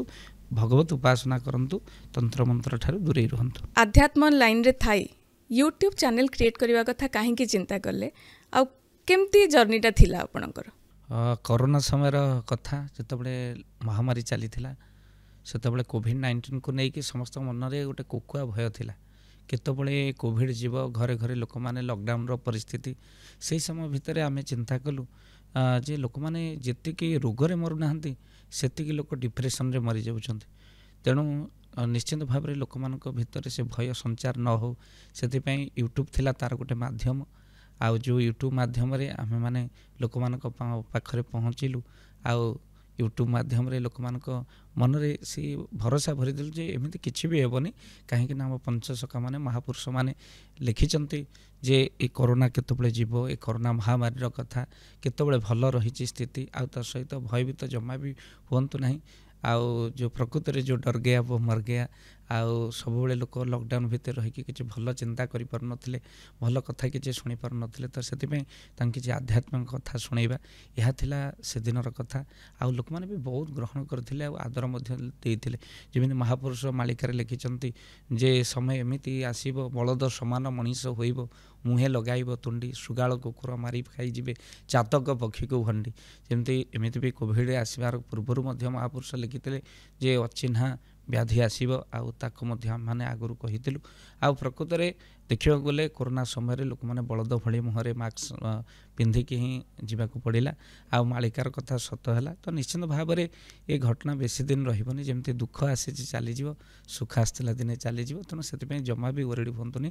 ଘରେ ରୁହନ୍ତୁ, ଯୋଗ କରନ୍ତୁ। କରୋନା ପାଇଁ ଆମେ ବି ପଥି ଲୋକମାନଙ୍କ ପାଇଁ ବିଭିନ୍ନ ଶାସ୍ତ୍ରରୁ କିଭଳି ଭାବରେ ବେମାରୀ ମାଡ଼ି ଆସିଲା ପରେ କେମିତି ଲୋକମାନେ ସେମାନେ ଚାଲିଚଳନ ଆଉ ତାଙ୍କର ହାବଭାବ, ସକାଳୁ ଉଠିବେ, ବ୍ୟାୟାମ କରିବେ, ତା ସହିତ ଯେଉଁମାନେ ରୋଗୀ ଅଛନ୍ତି ତାଙ୍କ ସହିତ ମଧ୍ୟ କେମିତି ବ୍ୟବହାର କରିବେ। ଲୋକମାନେ ସେତେବେଳେ ଲୋକକୁ ଲୋକ ଘୃଣା କରିବାକୁ ଲାଗିଲା, ବହୁତ ଲୋକ କଦର୍ଯ୍ୟ ଭାବରେ ମଲେ। ଏମିତି କେବଳ କହିବା ନୁହେଁ, ୟୁଟ୍ୟୁବ୍ ମାଧ୍ୟମରେ ଆମେ କିଛି ସେବା ମଧ୍ୟ ଲୋକଙ୍କ ପାଖରେ ପହଞ୍ଚିଲୁ। ଯେ ବହୁତ ବଡ଼ ଲୋକ ସଂସାର ଭିତରେ ଅଛନ୍ତି ଯେଉଁମାନେ କିଛି ଦବା ମରିବାକୁ କଳି ଯୁଗରେ ଜମା ବି ଭଲ ପାଆନ୍ତିନି, ସେମାନଙ୍କ ଭିତରେ ଗୋଟେ ଉତ୍ସାହ ସୃଷ୍ଟି କରିବା। ଦେଖନ୍ତୁ ଆମେ ବି ଦେଉଛୁ, ପଶୁ ପକ୍ଷୀ ଗୁଡ଼ିକ ଖାଇବାକୁ ପାଉନାହାନ୍ତି, ହୋଟେଲ ବନ୍ଦ, ଆମେ କୁକୁରଙ୍କୁ ଦେଉଛୁ, ଏତେ ଖାଇବା ଦେଉଛୁ। ନିବେଦନ କରିଥିଲୁ ୟୁଟ୍ୟୁବ୍ ମାଧ୍ୟମରେ କିଛି ଆପଣଙ୍କ ଘର ପାଖରେ ଯେଉଁ କୁକୁର ଅଛନ୍ତି, ପୋଷା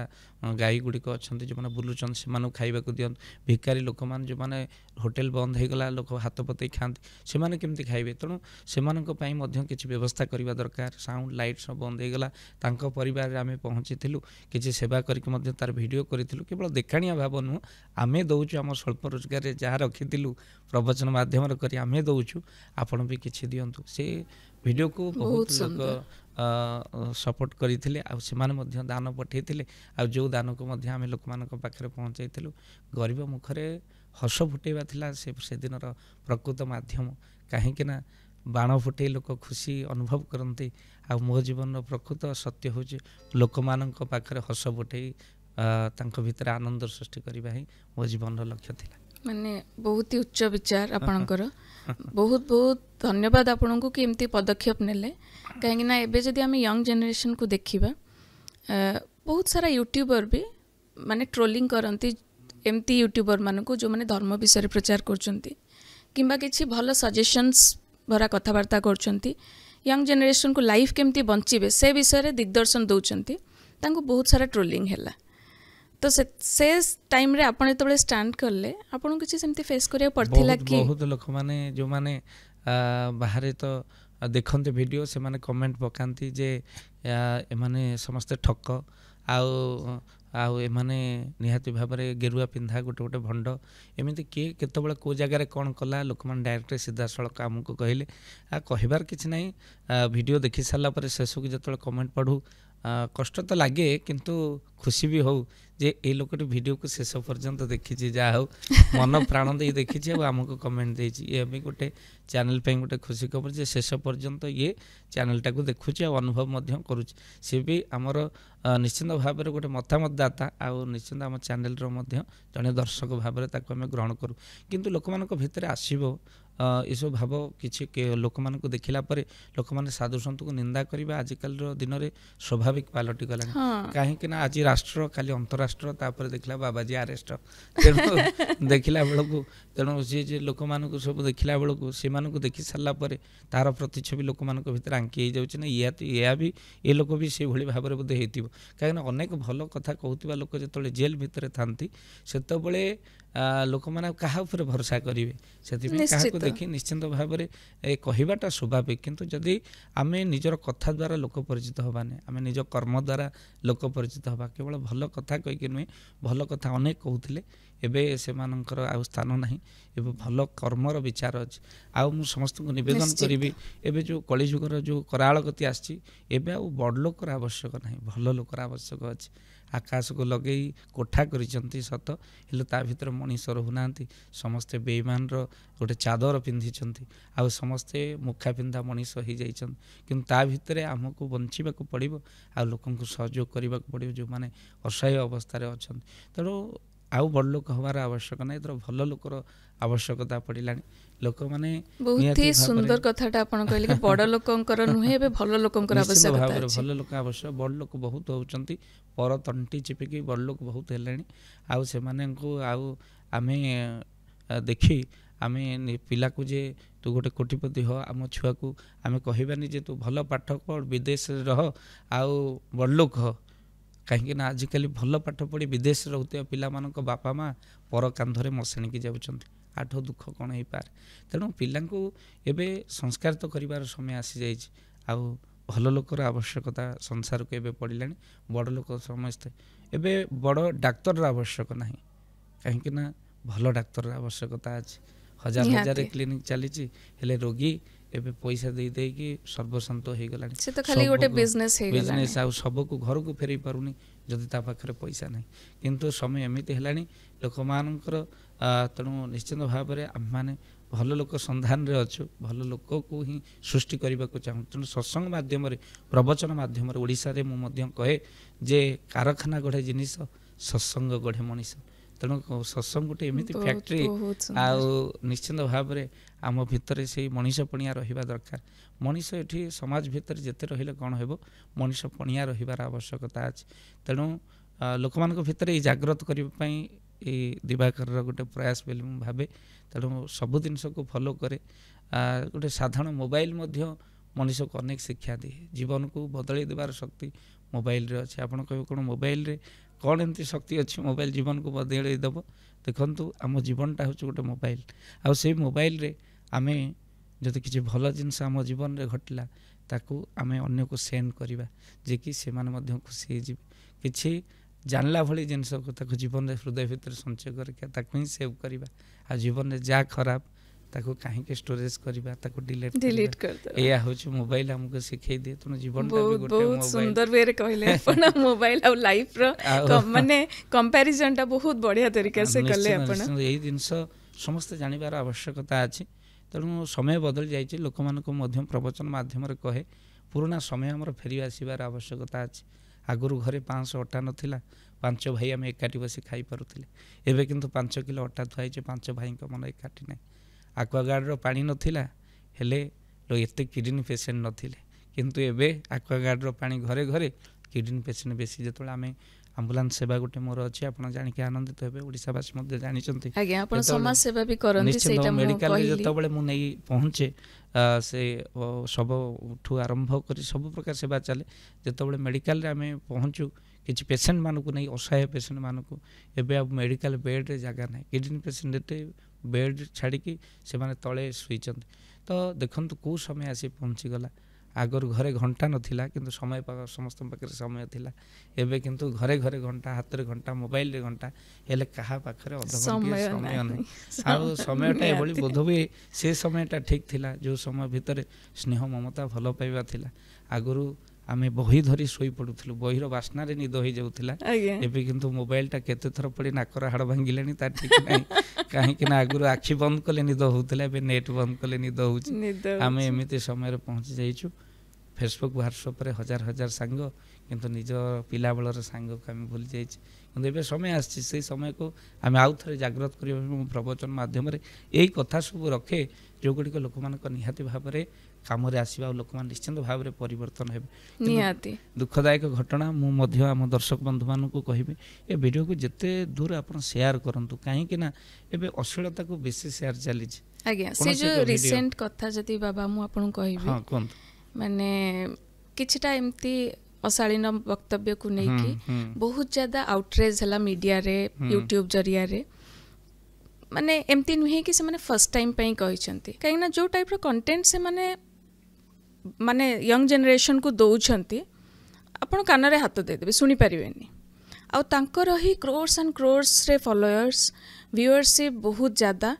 आ सबुठू कनसर्निंग जिनस कौन कहले तांकर व्यूअर होचंती 13-14 वर्षर छुआ आमे जो एज रे अच्छु आमे से कंटेंट सुनिले भी ताको फिल्टर आउट कर दे पारिबा हम माइंड रे किंतु गोटे 13-14 वर्षर छुआ से सब कंटेंट सुनले ता मुंड रे कोन हबो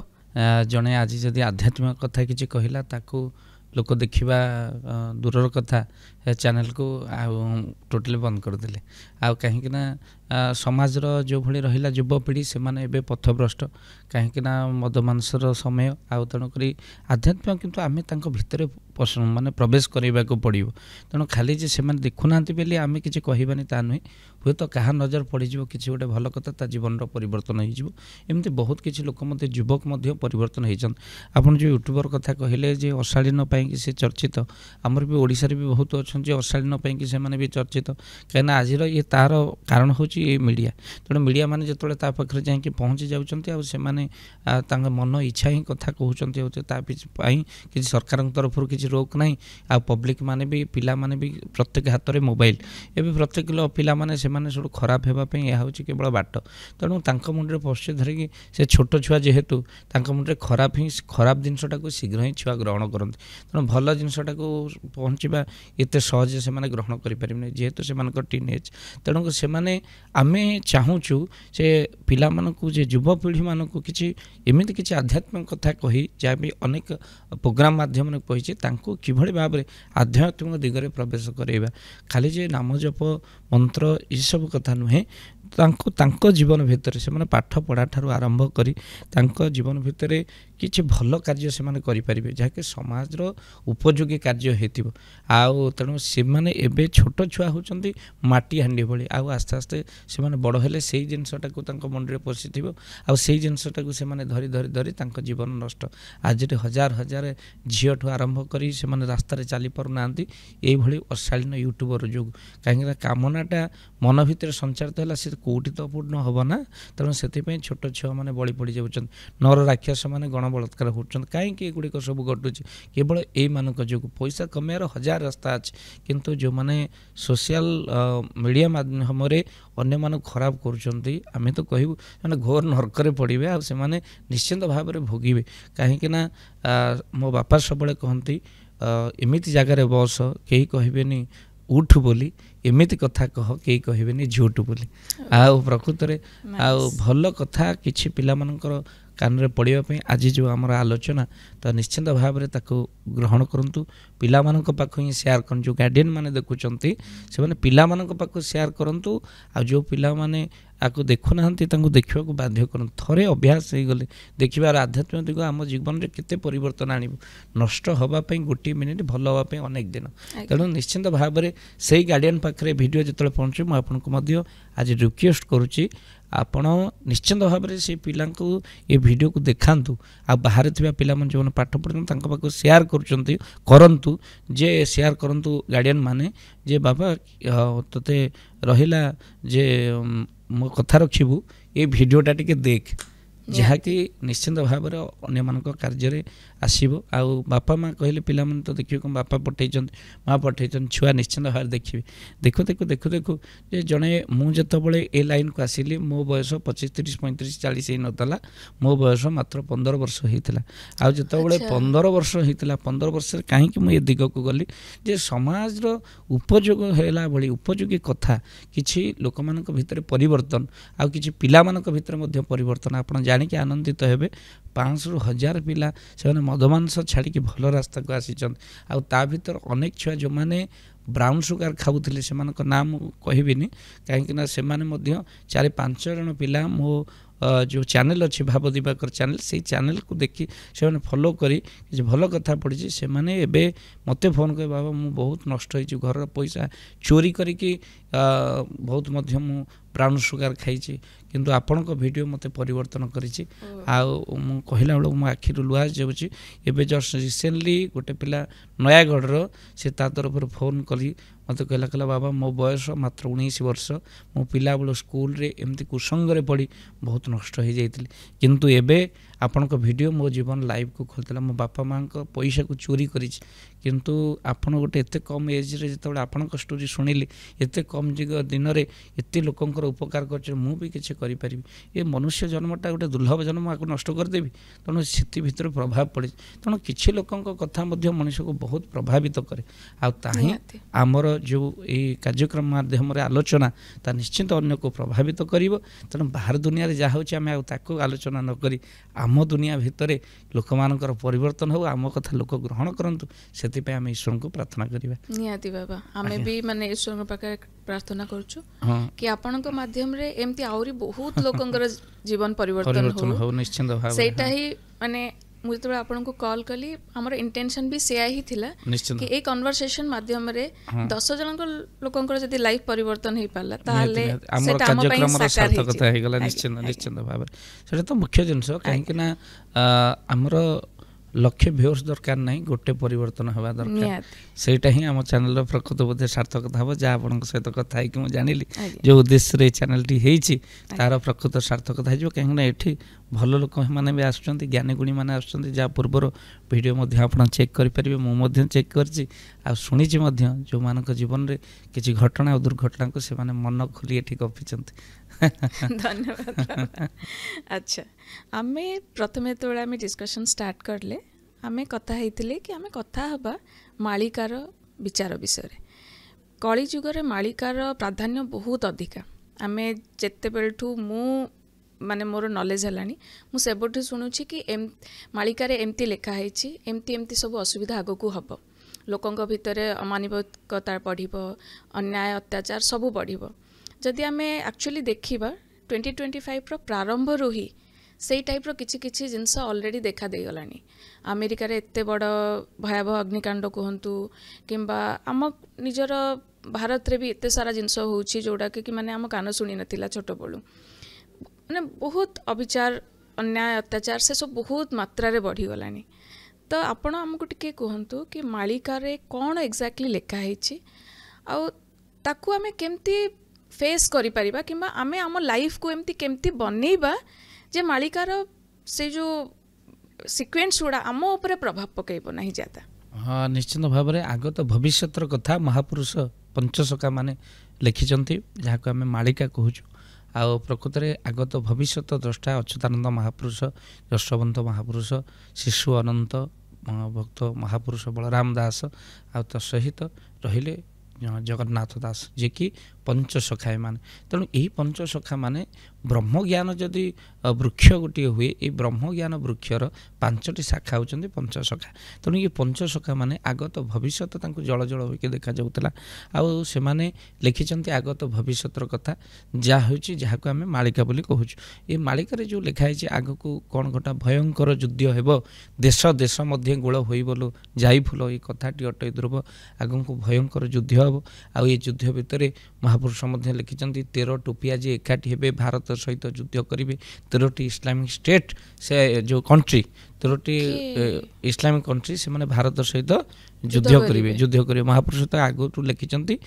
माने 13 टोपिया जी एकाठी हे भारत सहित युद्ध करेंगे ता सहित महापुरुष आगुरी लिखिदे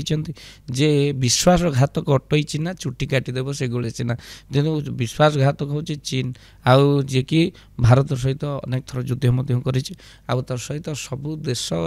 रे जदि कौन से महामारी टाक फेल होबारे जदि कहार अधिक भूमिका थाए ताहूँ चीन तेणु बहुत देश प्रति चीन विपद आनीदेव बोली महापुरुष तक आगुरी लिखी देखो मालिका से लिखा जो गाँव को शगड़ जाऊला एत डेभलप नाला लोक मान भावना बहुत पुराणा चटी फेरे ताहे सत्य हो चली तेणु पर्वत शिखर फुटो कहीं अच्युत वचन टल ना महापुरुष ताकू लिखिं तेणु आगत भविष्य में जे आसुवा विपद को जदि जड़े पिला मत पचारा कहला बाबा आप मालिका कहते सृष्टि ध्वंसर कथा कहते आम आ पाठ पढ़ू कहीं मुझे बाबा मन रखी था आमर लिखाही जे सिगारेट रे गोटे वैधानिक सतर्कता दि जाऊँ जो सतर्कता दिए सिगारेट आने स्वास्थ्य प्रति हानिकारक लोक मैंने शह शह लोक मैंने सिगारेट टाणुंट तेणु कहबार कथा हूँ कौन स्वास्थ्य खराब हो मरुंच ये सतर्कता हूँ बापा ये जिन करना ये सतर्क जदि करू तू मरबू जदि अन्याय करू अत्याचार करू एगुड़िक हूँ रोग जे प्रशासनिक केवल विभाग में पुलिस मैंने केवल दंडा धरिकी लोक मान चोर डकायत को रोकवे ता नुहे जे आमे चोरी डकायत को रोकने आध्यात्मिक दिग हूँ गोटे कौन ना दंडा भाया कि अच्युतानंद जहाँ लिखिंट सेटा हूँ समाज को ठीक बाटे रखा रूल बुक निश्चिंत निश्चिंत सेटा हूँ आपड़ देखिए जे जी अन्याय अत्याचार को प्रशासनिक विभाग बा पुलिस रोकेना सेतिकी आम माध्यम अर्थात आध्यात्मिक दिग माध्यम आम ताकू रोकने को चेष्टा करूँ लोकों भितर सीना क्रोध आसिले जड़े कौन करना सी क्रोध कर को बाड़िया बाड़ी हम तापर पुलिस आसो एमती भी कथा अच्छे क्रोध बिल्कुल ही आसब ना एमती भी कथा अच्छे तो ताकू आम केमती लोक मान पाखे कौन कले तो क्रोध शांति हम कौन कले तो आध्यात्मिक दिगरे जापरू कौन कले तो आगत भविष्य तो भल हम तेणुक आम मालिका जे सृष्टि ध्वंस कथा नु आम जब महापुरुष लिखिं खड़ी कार खड़ी बणा हो तिथि लग्न न मिल एमती भी हो पारे महाप्रभु जगतर नाथ जगन्नाथ जार सृष्टि जार दृष्टि तार अर्थात सी चाहिए विश्व को बदल दे पारे जदि आम पुओ भल बाटे जा भल कर्म करवा 5000 वर्ष आयुष कली जुगर 5 लाख वर्ष हो मालिकार जहाँ लिखाई ताको भी आम सुधारी परिबा निज कर्म द्वारा निश्चित भाव महापुरुष ताही कहते कौन देख आग को अन्याय अत्याचार यही भाव में बढ़ी बढ़ी चलो सृष्टि ध्वंस हम जदि तुम्हें सतपथ जीव सत्कर्म कर हुए तो आउ किसी दिन तुम्हें बंची जीव कहीं आउ बेसी बेल ना लोभ बौल निकटे हो देखा पंचसखा मैंने कही जाइए पुराण अच्छे लेखा आउ समय ना बेल आगुरी सुधीरी जाओ कहीं बहुत जगार चेतुआ भक्तर कथा लिखाई जे चेतुआ भक्त किए ना जो मैंने जानते जे आगत भविष्य हूँ तेणु एम समाज को रखापी पुणी विश्व शांतिर मंत्र से पाठ कर समाज के नष्ट होकर ध्वंस हो जाता पृथ्वी तेणु महापुरुष कहले तुम कर्म द्वारा तुम्हें पृथ्वीर जो आयुष रही बढ़े पार आ तुम कर्म जब खराब हो पृथ्वी आयुष नष्ट हो बाबा आम एवं देखा आपण मान परिका लोक सामना को आसुंच जो मेसेज दौरान लक्ष लक्ष लोक एक्सेप्ट कर देखुं मानुंट कर्म लगुन से सब बड़ कथा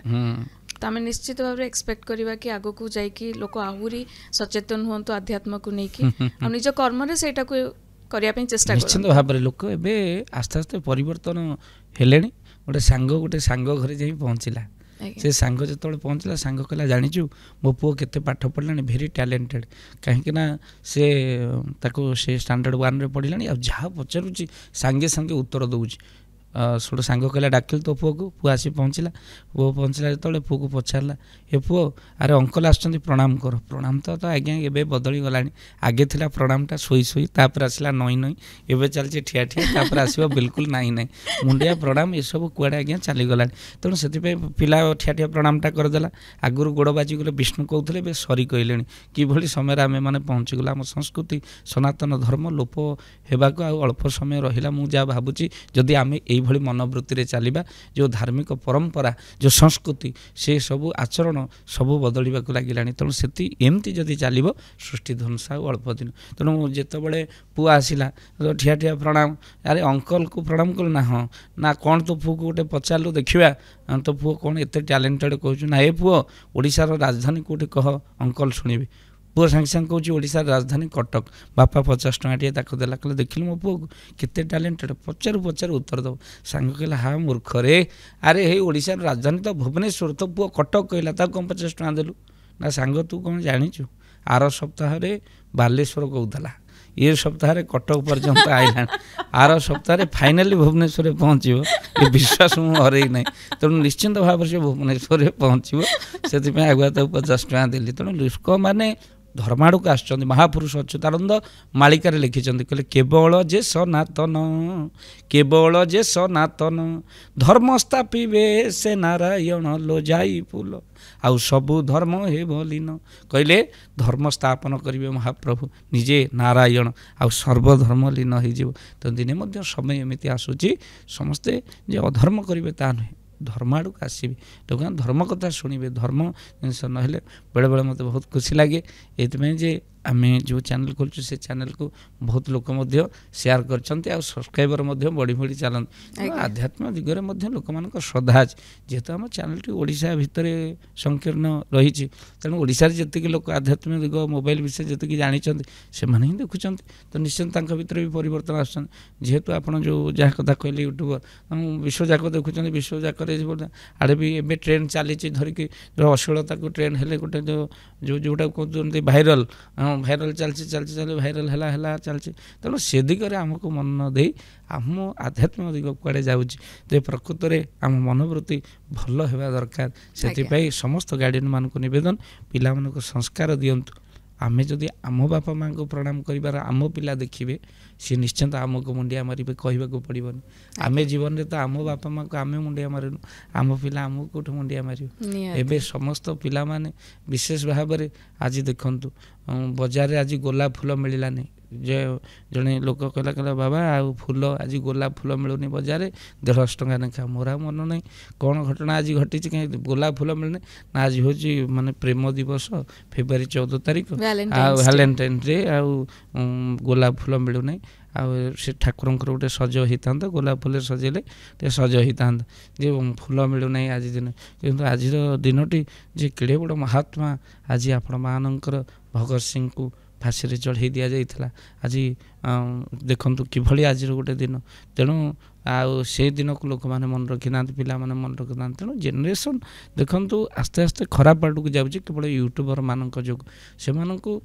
କ'ଣ ନା ଖରାପ କରି ଦିଆଯାଉଛି, ଅଶ୍ଳୀଳତା ତାଙ୍କ ମନରେ ଭରି ଦିଆଯାଉଛି। ତେଣୁ ନିଶ୍ଚିନ୍ତ ସେ ଦିଗରୁ ଓହରି କିଛି ଭଲ କଥା ପ୍ରବେଶ କରିବା ପାଇଁ ମୁଁ ଗାର୍ଡ଼ିଆନମାନଙ୍କୁ ନିବେଦନ କରିବି। ସେମାନେ କ'ଣ କରିବେ ନା ତା ପିଲାମାନଙ୍କୁ ଏଇ ଭିଡ଼ିଓ ପଠାନ୍ତୁ, ଆଉ ସେମାନଙ୍କୁ ନିଶ୍ଚିନ୍ତ ଭାବରେ ଆଗରୁ ଯେମିତି ଆଈ ମା ପୁରୁଣା କାହାଣୀ ସବୁ ଶୁଣାଉଥିଲା, ଯାହା ଦେହରେ କିଛି ଶିକ୍ଷା ଥିଲା, ସେଭଳି ଶିକ୍ଷଣୀୟ କଥା ମଧ୍ୟ ପିଲାମାନଙ୍କୁ କୁହନ୍ତୁ, ପାଖରେ ବସାନ୍ତୁ। ଆଉ ଆଜିକାଲି ବାପା ମା ପିଲା କେତେ ବଡ଼ ହେଲା ବି ଜାଣିପାରୁନାହାନ୍ତି, କାହିଁକିନା ଦିନରେ ଗଲେ ରାତିରେ ଆଇଲେ ପିଲା ଶୋଇପଡ଼ିଥିବେ, କେତେ ବର୍ଷର ହେଲାଣି ବି ଜାଣିପାରୁନାହାନ୍ତି। ତେଣୁ ଏଇଭଳି ସମୟ ଆସିଛି, ପିଲାମାନଙ୍କୁ ସମୟ ଦିଅନ୍ତୁ, ଆଉ ନିଶ୍ଚିନ୍ତ ଭାବରେ ପିଲାମାନଙ୍କ ପାଖରେ ମଧ୍ୟ ବସନ୍ତୁ। ଆପଣ ଜାଣିକି ଆନନ୍ଦିତ ହେବେ ମା, ଗୋଟେ ଛୋଟ ଛୁଆଟି ତା ବାପାକୁ ପଚାରିଥିଲା ଦିନେ, କହିଲେ ବାପା ଆଉ ତମେ ଦିନଠୁ ରାତି ପର୍ଯ୍ୟନ୍ତ ସବୁବେଳେ କାର୍ଯ୍ୟରେ ବ୍ୟସ୍ତ, ଆଉ ତମର ଘଣ୍ଟାକୁ ବାପା କେତେ ଟଙ୍କା ତମେ ରୋଜଗାର କର? ନା ତୋର କ'ଣ ଆବଶ୍ୟକତା ଅଛି? सुना ना बाबा तुम केते टଙ୍କା दिनକୁ रोजगार करछ बापा कहला मोर दिनକୁ हाँ पड़ी जाऊँ एमती 3000 सर तापर पुओ कहला ताको फेरदा घंटा को बाबा केते बापा सर कहला हाँ 100-200 टଙ୍କା हम घंटा को मोर रोजगार होची से घंटा को भी 200 मोर रोजगार पुओ रखि कुंपी आनी बापा पाखे बाढ़े देला कहला कुंपी अच्छी 200 टଙ୍କା बापा नियो मत घंटा समय दियो तेणु ये हूँ कथा तेणु जीवन भितर बापा माँ जमी पिला समय दिंतु भल कथा किसी शिखातु आमको संस्कारित हबार आवश्यकता अच्छी मझे मझे पिला मंदिर को टिके नियंतु आउ पिला आध्यात्मिक कथा सत्संग रे नहीं बसातु ता जहाद्वारा पिला किसी भल प्रभाव पड़ पार निहाती मोर भी एटा आम ऑडियंस मान को अपील कि बाबा जहाँ कहते सेटा आम मानकर मंगल पे ही कहते आज जदि मो घरे जाकि मो पिला मान को देखुची जो आम पूजा कर बसु से माने छोट छोट पिला से माने निजे आम सांगे आसिक पूजा करती मंत्र पढ़ा स्टार्ट कर दियंती तो जिते पर्यंत आम घरे निजे एग्जांपल सेट करवानी खाली कहले पिला फॉलो करेनि आमको करके देखा पड़ो ताहले से मान भितर भी चेंजेस आसीबो। बाबा आम रिसेंटली किसी वीडियोस देखिलु जोटा कि बहुत ही माने सैटरिंग थिला हम कि किछि पिला तांको पेरेंट्स मान को निजे आउ पोषी पारु नाहंती किंबा तांकर केयर नहीं पारु नाहंती तांको बोझ बोली भावुछंती तो ओल्ड एज होम रे तो निश्चित भाव में छाड़ी के आछंती आउ किछि किछिटा माने पिला एमती गोटे वीडियो देखले कि से तांको मां को नहीं छात ऊपर ठेली भी देकी मारी भी दउछंती तो आपनकर कोन व्यू रहबो ए सब्जेक्ट ऊपर गोटे दुखदायक घटना मुझे भिडटी को देखी जिते गोटे माँ बुढ़ी हो जाऊँगी आउ कि तार कर्तृत्व ना से पुओ ताको बोझ बोली भाभी छात उपर नहीं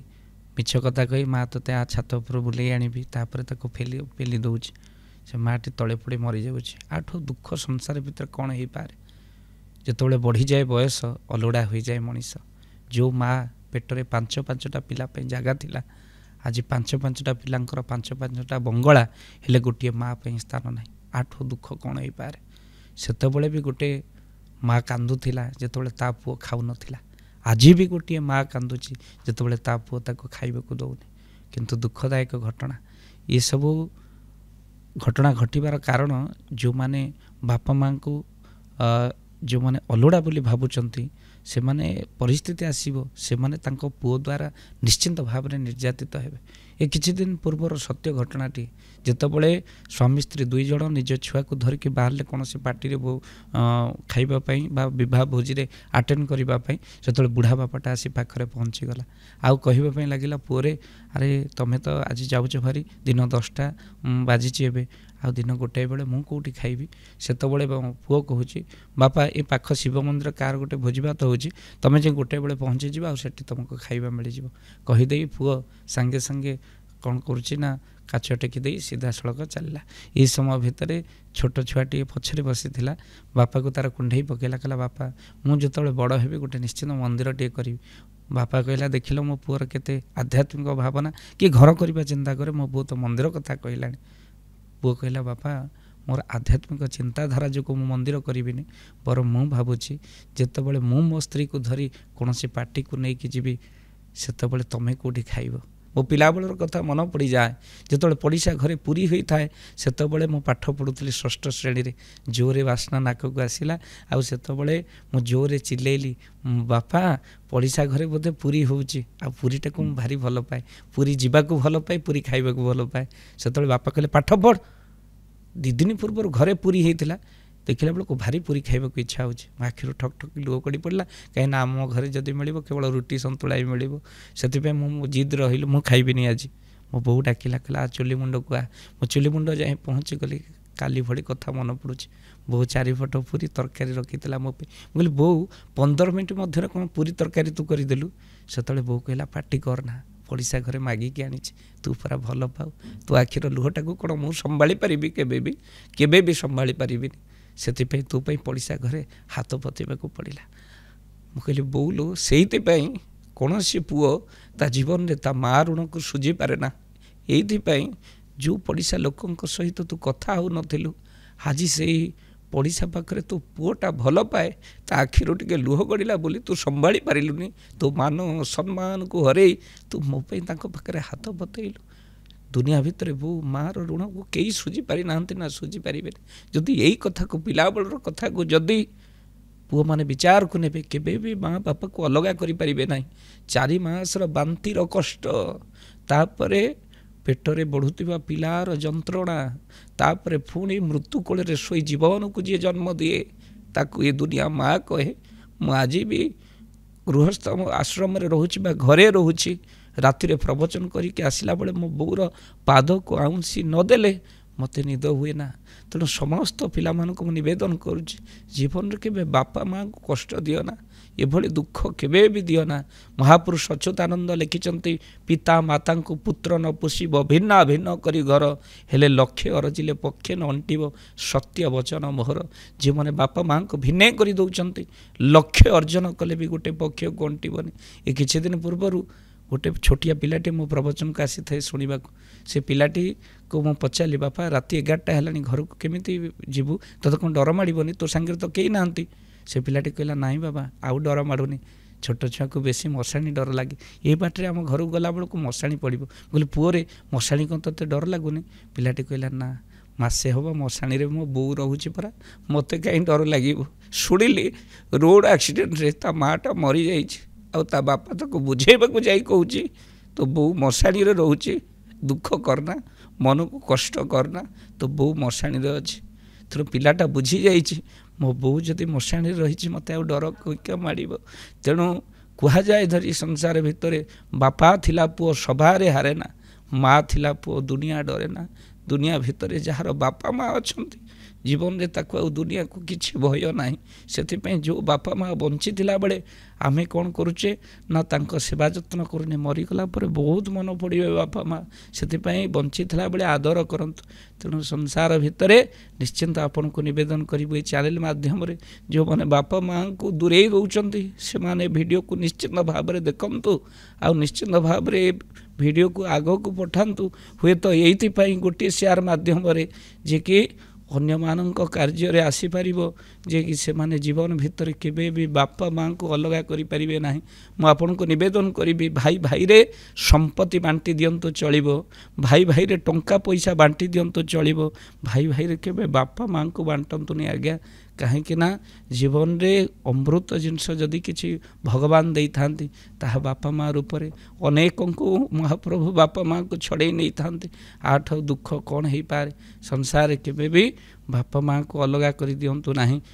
आपण को मु निवेदन करी जदि बापा माँ को हृदय रे आपण बसई न पारुचंती नाही केबे मंदिर रे कौन से थाली धरी बापा माँ को बसातु ना कहीं ना बापा माँ को कष्ट हेले आज्ञा जीवन रे से पुओ जीवन रो मूल्य ही किछि नाही तेणु भल पांतु निज गाँ को भल पांतु बापा माँ को बाबा आज तो आपण बहुत व्यस्त अच्छा से एते टाइम बाहर करके हमको देले टाइम से बहुत बहुत धन्यवाद किंतु मु निश्चित भाव चाहिए कि भविष्य रे भी आमे ये डिस्कशन टाको जारी रखिबा आउ किछि नुआ इंटेलेक्चुअल सब्जेक्ट उपरे जो विषय भी आपन कहया पई चाहिए आमे पूरा पूरी रेडी होचु पुनी आउ थरे मीट करिया पई कि निश्चित भाव रे समाज पई किछि उपयोगी कथा को नै आमे निश्चित भाव रे आलोचना करिवु आउ आपण जे खाली शुणिबे नाही ताको कार्य रे मध्य लगाइबे एतिक रहिबो निवेदन आउ आपण मान निश्चित भाव रे आम जो चैनल रही आको आग को शेयर करेंगे आउ निवेदन करी आम जो भक्त मान जो मैंने देखुंत आम दर्शक चैनल को सब्सक्राइब कर दिंतु केवल मुझे आसिक ये बस नुहे जहाँ शुणिली बहुत ज्ञानी गुणी लोक आग को आसवे तेणु तर कथा अनुभव जीवन घटना ये चैनल माध्यम शुणिपारे तो निश्चित भाव में चैनल को सब्सक्राइब कर दिंतु आ वीडियो को निश्चिंत यही लिंक को बेसी ना 10 जन पाखु पठातु तार जीवन में किसी प्रभाव आसू आ से माने जानतु एमिति भी किसी आध्यात्मिक यूट्यूब चैनल अच्छी एठी अश्लीलता को प्रश्रय दिए ना दिया जाए ना एठी कौनसी पाथिपत्य पदवी थिबा लोकन को बसा जाए ना से मान को बसा जाए जहाँ समाज किसी शिखे आ गुण को निश्चिंत आम ग्रहण करी निश्चिंत कार्य लगेबा यही प्रकृत आम कार्यक्रम रहस्य बोली जानवर आवश्यकता सेटा ही हमर इंटेंशन बाबा निश्चिंत हमको बहुत भल से बुझी पारथिबार भी आपन को बहुत बहुत धन्यवाद जय जगन्नाथ जय जगन्नाथ।